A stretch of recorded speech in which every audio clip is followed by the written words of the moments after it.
आपका favourite show बन गया है। ये बिल्कुल एक आदत सी हो जानी चाहिए, क्योंकि हम यहाँ बहुत बोल्ड, सच, खरी बातें करते हैं, डरते किसी से नहीं हैं, क्योंकि it is our job as a media person कि हम आपको कुछ सही जो है फैक्ट्स बताएं, और उसमें जो हमारा जज्बा है वो तो आपने देखा ही है। तो मंडे टू फ्राइडे आप देख सकते हैं rise and shine on 365 news live 9 से 11 बजे। मैं हूं नादिया खान, ज़ुहैब हसन है मेरे साथ। क्या बात है, जज्बा तो अपनी जगह है ना, वो तो एक खास माहौल में, खास सिनेरियो में खास जज्बा है, लेकिन ओवरऑल इस मुल्क के लिए तो दिल धड़कते ही है ना हमारे, इसमें कोई शक थोड़ी है। तो इससे मुताल्लिक हम खबरें आपको, जैसे उन्होंने कहा, मुसद्दिका देते रहते हैं। मुसद्दिका खबरें देने में होता यह है कि प्रॉब्लम हो जाती है कभी कभार कि कुछ लोगों को पसंद आती है, कुछ को नहीं पसंद आती है, ठीक है, ये हो जाता है। लेकिन अगर आप कंट्राइव न्यूज दे और किसी को खुश करने के लिए दे तो फिर भारतीय मीडिया वाला हाल होता है, जो वही हाल होता है। और पता है समथिंग वेरी इंटरेस्टिंग हैपेंड। मैं वीडियोस देख रही थी तो एक वीडियो मैंने देखी जहां जो एंकर पर्सन है, किसी सीनियर पुराने जर्नलिस्ट नहीं होते थे पहले जो इंडिया के अखबारों वाले, ये वो तो एक बुजुर्ग से आदमी, उससे उन्होंने पूछा कि जी आपका क्या ख्याल है कि इस टाइम जो इंडियन मीडिया था उसका रोल कैसा था। उन्होंने क्या बताया बड़े अच्छी तरह कि जी अब जरूर अब ये बात करनी चाहिए, अब जरूरी है कि ये बात हो ही जाए कि ये एक शर्मनाक टाइम था, डूब मरने का मुकाम था इंडियन मीडिया के लिए। ये कत्ल था सहाफत का, ये उनके अल्फाज हैं, कत्ल था सहाफत का। जितना झूठ बताया गया, जिस तरह से बताया गया, जिस तरह मजे ले लेके बताया गया, तो ये कभी तारीख में उन्होंने कहा ऐसा देखने को नहीं मिला। और डूब मरने का मकाम है कि उनके इंडियन मीडिया का कितना बुरा। अच्छा, कुछ मीडिया हाउसेस ने तो लर्न कर लिया है, और वो कहते हैं कभी लर्न होता है कभी डिफीट होती है। मुझे रिजवान याद आ गया, खैर कहा रिजवान में मैं पहुंच गया। कुछ मीडिया ने तो सीख लिया है, इंडियन मीडिया हाउसेस जरा सा टोन डाउन हुए हैं और वो समझ रहे हैं कि भाई हमारी क्रेडिबिलिटी डाउन हुई है। लेकिन कुछ मीडिया हाउसेस अभी भी वही काम कर रहे हैं। और कल मैंने देखा कि उन्होंने फॉल्स फ्लैग ऑपरेशन का एक ज़ाहिर ड्रामा रचाने की कोशिश की, और जिसको हम कह रहे थे, हम ये कर रहे हैं, फोर्सी कर रहे हैं कि भारत कुछ ना कुछ इस तरह का कर सकता है। और मीडिया में 2-3 घंटे ये खबरें चलाई गई कि पाकिस्तान की तरफ से ड्रोन अटैक किए गए हैं। अच्छा, सीज फायर वायलेशन की है पाकिस्तान ने। उनको बहाना चाहिए, नाम खराब करना है कि जी ये पाकिस्तान की तरफ से हो रहा है। बिल्कुल हम एक्सपेक्ट कर रहे हैं, हम ये तो खैर 2-3 घंटे उन्होंने चलाई, और बड़ी जबरदस्ती वो ये चाह रहे थे कि इंडियन आर्मी की तरफ से भी इसकी कंफर्मेशन आ जाए। लेकिन वो चलाने के बाद आखिरकार 2-3 घंटे बाद इंडियन आर्मी की कंफर्मेशन आई कि भाई ऐसा कुछ भी नहीं हुआ है, सीज फायर मुआहदा अपनी जगह कायम है और कोई वायलेशन नहीं हुए। फिर पाकिस्तानी मीडिया ने भी ऑफिशियल खबर चलाई पाकिस्तान की तरफ से कि हमने भी कोई सीज फायर वायलेशन नहीं किया। भारतीय मीडिया झूठ चला रहा है, तो उनकी रविश अभी तक उस पर कायम है। बहुत से मीडिया हाउसेस। अच्छा, ये कोई 15, 20, 30 साल पुरानी जंग नहीं है कि पता ना चले। अब आपको मैं बताऊं कि ऐसे एडवांस टेक्नोलॉजी की चीजें आ गई हैं जिनसे बिल्कुल पता चल जाता है कि किसने क्या, कहां से चलाया, वायलेट किया, नहीं किया, कहां से फायर हुआ, कहां से ड्रोन्स आए। अब ये सब जो है ना पता चल जाता है। तो आसान नहीं है, अपन चला दे अपनी मीडिया पे, आपका घर की चीज है, लेकिन ये कोई मानेगा इसको नहीं। और ये मैं एक और चीज देख रही हूँ, अच्छा बारी बारी फायर हो रहे हैं ये इंफॉर्मेशन के, तुम बताओ तुमने क्या देखा, मैंने क्या देखा। हाँ, बहुत सारी बातें हैं। एक तो बहुत कहाँ से शुरू करूं, लेकिन ये कि ये एक रिसर्च है, मैं आपको बताऊं बहुत ही बड़े सोर्स से मैं आपको बता रही हूँ, जो अब साबित हुआ है कि टेंशन के टाइम पे ये जो मीम्स होती हैं, या जो आपको जो भी उसमें आप थोड़ा सा लाइटर टोन में बात करते हैं, ये एक्चुअली आपके नर्व्स को काम रखती हैं। और जिस तरह यहाँ एक मीम वॉर चली है, उसमें हमें बड़ा सहारा दिया इन पिक्चर्स ने, मीम्स ने। और ये मैं आपको रिसर्च बता रही हूँ, बहुत बड़ी रिसर्च है। क्या बात है, बताओ किसने किया रिसर्च? रिसर्च बड़ी रिसर्च है मेरी, ये देखिए आप, मैं बता रही हूँ, मैंने रिसर्च किया। कितने बड़े क्रेडिबल पूरा इदारा है, ये इदारा बन गया। जी जी बिल्कुल, ये स्कूल है नया, जी नादिया खान स्कूल है, माय ब्रेन। और ये फैक्ट है कि मैं कितनी स्ट्रेस्ड कभी होती थी बच्चों को देख के, फैमिली को देख के, आगे का सोच के, फिर एकदम स्क्रॉल करते हुए कुछ मीम्स सुन के रिलैक्स, और ये उतने दुश्मन पे प्रेशर डाल। ये थेरेपी है ना, एंटरटेनमेंट ही है एक तरह का। जब आप ज्यादा डिप्रेस होते हैं और ज्यादा आप कंसर्न होते हैं, सीरियस होते हैं, तो वो ये एक थेरेपी भी होती है। म्यूजिक हो गया, शहर के लोग, बर्गर बच्चा, बन कबाब बच्चा, हर कोई लगा गाँव के लोगों ने जो मीम्स बनाए, हर कोई बंद कबाब बन गया, पता है ये आपने देखा? अच्छा, ये नोट किया कि बर्गर बच्चे भी सब बंद कबाब बन गया। जैसे ये भी खत्म हुआ ना टेंशन, तो पहले तो उनके माँ बाप ने कहा हटाओ वीडियो, फ्रेंड्स कह रहे हैं हटाओ वीडियो, तो उन्होंने अपनी वीडियोस कुछ डिलीट कर दी, लेकिन सबने देख ली और बिल्कुल सही टाइम पे हमने देखी है जब जरूरत भी थी। शाबाश। अच्छा जी, तो ये हमारी बातें तो चलती रहेंगी इससे मुतालिक। अब कुछ हम टॉप स्टोरीज भी आपको बता दें कि पाक फौज ने ये ऐलान कर दिया है कि मार्का हक से शुरू होने वाला ये ऑपरेशन अब मुकम्मल हो चुका है। ISPR ने यह ऐलान किया, पाक फौज ने ऐलान किया। ISPR के मुताबिक कौम से जो किया गया वादा था वो हमने पूरा कर दिया। और इसके साथ साथ ये भी खबर आई कि DGMOs का भी राब्ता हुआ।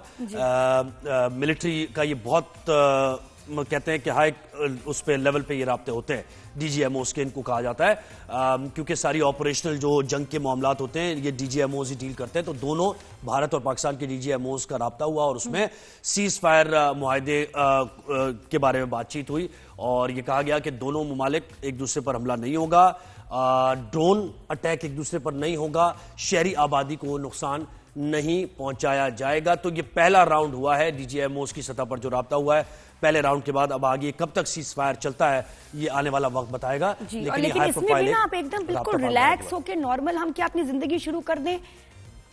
आई थिंक कि अगर चले बहुत सारी चीजें आप रिज्यूम कर सकते हैं, अपनी सोच को अलर्ट रखें, सोच से जो है ना आप हालते जंग में ही रहें, क्योंकि दुश्मन बहुत चालाक है, मक्कार है, तैयार है। कल इनका अगला मूव क्या होगा, हम स्टैंड बाय पे हों, क्योंकि हमारी फौज भी स्टैंड बाय पे है। अच्छा। हमें भी एज अ शहरी हमें स्टैंड बाय होना चाहिए। ऑनलाइन बहुत सारा बकवास चल रहा है, बहुत सारे लोग बहुत गलत लिख रहे हैं, ऐसे जश्न मना रहे हैं एक झूठी जीत का जो हुई नहीं और दुनिया ने उनका तमाशा देखा है। तो हमें अपनी सोच को अलर्ट रखना पड़ेगा। और एक चीज और है कि जब आप कोई भी किसी भी मुकाबले में उतरते हैं या फिर आपका कोई ओपोनेंट होता है तो उसके माइंड को भी रीड कर रहे होते हैं ना, और आपको पता होता है कि मैंने इसको कितना नुकसान पहुंचाया और ये कहां से रिटेलिएट कर सकता है, क्योंकि ये डाइजेस्ट नहीं हो रही बात। इंडियन मीडिया को, इंडियन हुकूमत को, मोदी सरकार को, हिंदुत्व की जो सोच है इसको ये बात किसी सूरत डाइजेस्ट नहीं हो रही है कि ये हो क्या गया है। ये 10-12 दिनों में जैसे पाकिस्तान ने एक स्विफ्ट हमले किए हैं और जवाबी हमले किए हैं, तो वो संभल नहीं पा रहा है। और मोदी ने कल खिताब भी किया, खिताब के दौरान भी वो एक्टिंग ही कर रहे थे बॉलीवुड की। बिल्कुल वो क्या किसको मुंह दिखाएं। अच्छा, ये हमारे माशाल्लाह देखिए हमारे जो क्या लीडरशिप थी, लीडरशिप की अब ये दोबारा पिक्चर दिखाएं, इसमें हमारी लीडरशिप की पिक्चर आती है और इंडिया की लीडरशिप की पिक्चर। उनकी आप बॉडी लैंग्वेज देखिए, उनके सवालों को उन्होंने अपने जो जर्नलिस्ट उनके सवालों का जवाब क्या दिया है कि जी बताएं हमारे राफेल तैयारे कितने गिरे नहीं गिरे, और उनके जो क्या कह रहे हैं जो भी थे सवाल ने इनकार किया उन्होंने। नहीं, वो मैं पहले भी कहता हूँ पता नहीं क्या, किसी सवाल का उन्होंने करेक्ट जवाब भी नहीं दिया, एक्यूरेट जवाब नहीं था। और हमारे जो माशाल्लाह लीडरशिप थी उसकी उनकी आप बॉडी लैंग्वेज देखिए। बिल्कुल। अच्छा, एक और हिट उनके ऊपर हुई है कि डोनाल्ड ट्रंप ने इंटरवीन तो किया, चलो वो कर लेते सिर्फ सीज फायर के लिए, अब उसकी जब डिटेल्स भी दे रहे हैं ना डोनाल्ड ट्रंप, तो ये भी नाकाबिले कबूल हो रहा है भारत के लिए, क्योंकि डोनाल्ड ट्रंप जी बिल्कुल ऐसा ही है। उस डिटेल में वो यही हाईलाइट हो रहा है, सब फोर्स यही कर रहे हैं कि मसला कश्मीर पर वो फोकस है अब डोनाल्ड ट्रंप, और वो ये चाहते हैं, जेन्युइनली लग रहा है ऐसा कि वो मसला कश्मीर हल करवाना चाहते हैं। दोनों मुल्कों को इस मामले में कहते हैं कि टॉक्स करें, टेबल टॉक करें, इसके साथ साथ पानी का मसला और दीगर मामला है। लेकिन भारत क्या कह रहा है? IMF उसमें भारत कह रहा है कि दहशतगर्दी के मसले पे हम बात करेंगे और उनको और बड़ी हम आजाद कश्मीर में। अच्छा, बहुत से लोग तो बदतमीजी भी करने लगे ना ट्रंप के लिए कि ये कौन होता है हमें बताने वाला, ये क्यों इंटरवीन कर रहा है, हमारा मसला ये वो। तो मैं हैरान हूं भाई, ये क्या कि आपने खुद जाके उनके पैर पड़े, थोड़ी सी जिससे अलैक्स दुनिया में रह गई थी, आप उससे भी पंगा ले रहे हैं। तो खुद आपने उनसे कहा है कि सीज़फायर कराएं, फुल आपने आइसोलेशन में जा रहे, कितने पागल लोग हैं। ठीक है ना, इस खित्ते में तो आइसोलेट हो गए ना, आपकी श्रीलंका से बनती है, बांग्लादेश आपको जो है ना उनके लिए आप जहर से बुरे हैं, नेपाल वाले वैसे ही आपको जो है ना खत्म करना चाहते हैं कि खत्म ही हो जाए ये। और इसके अलावा मतलब आपका चाइना आपको पसंद नहीं करता, आपकी किससे बनती है, पाकिस्तान से वैसे ही आपको खार है।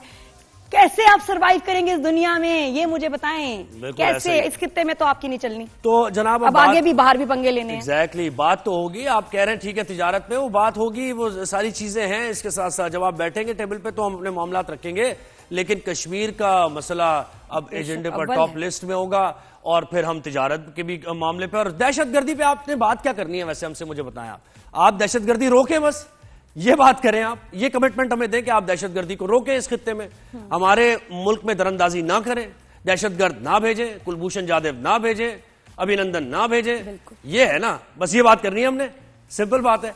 आप दहशतगर्दी करवाते रहें और आप कह रहे हैं कि हमें बात करनी है, कोई प्रूफ आपके पास है नहीं, पहलगाम का वाकया भी कितना झूठा नैरेटिव है, अपने लोगों को बता रहे कि हमने तो टेररिस्ट को बिल्कुल उनको हम अटैक करने गए थे, पाकिस्तान ने हमें रोका और हम पे हमला किया। ये आप टेररिस्ट के मतलब आपको इतनी कंफर्मेशन, ये बच्चे टेररिस्ट थे, ये मासूम हमारे पाकिस्तान के शहरी टेररिस्ट थे, when you have no proof whatsoever, और आप कह रहे हैं कि हम तो भाई ये करने गए थे बड़े अपने मकसद से, पाकिस्तान ने हमें रोका है।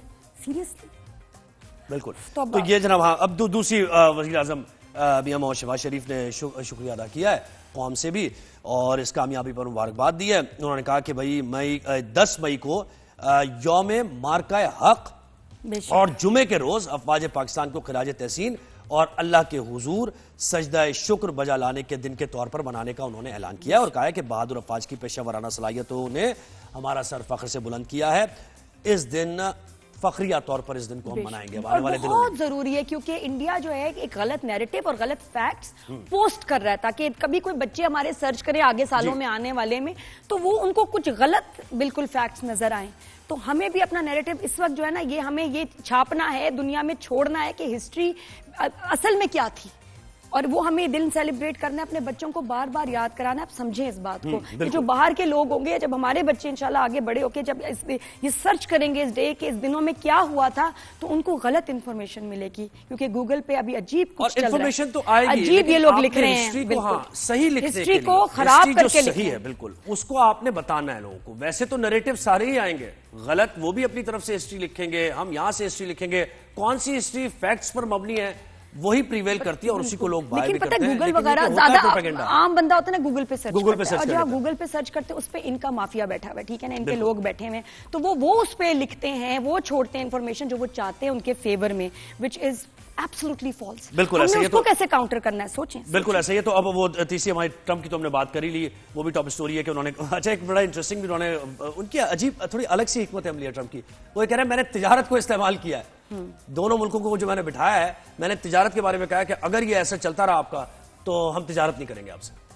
तो उनकी अलग ही हिकमत अमली है दुनिया में, दुनिया को चलाने के। आपको लगता है कहीं से कि कुछ उनकी बायस अप्रोच है क्योंकि हमें लगता था इंडिया की तरफ रुझान ज्यादा है, लेकिन ये जो अब हम देख रहे हैं आपको क्या लग रहा है कि he is acting very fair, you think? हाँ, मुझे अभी तक तो लग रहा है कि वो जो इंडिया भी एक्सपेक्ट कर रहा था वो नहीं किया है ना। ऐसी स्टेटमेंट्स नहीं आ रही जो चाइना की, वो एक्सपेक्ट कर रहे हैं।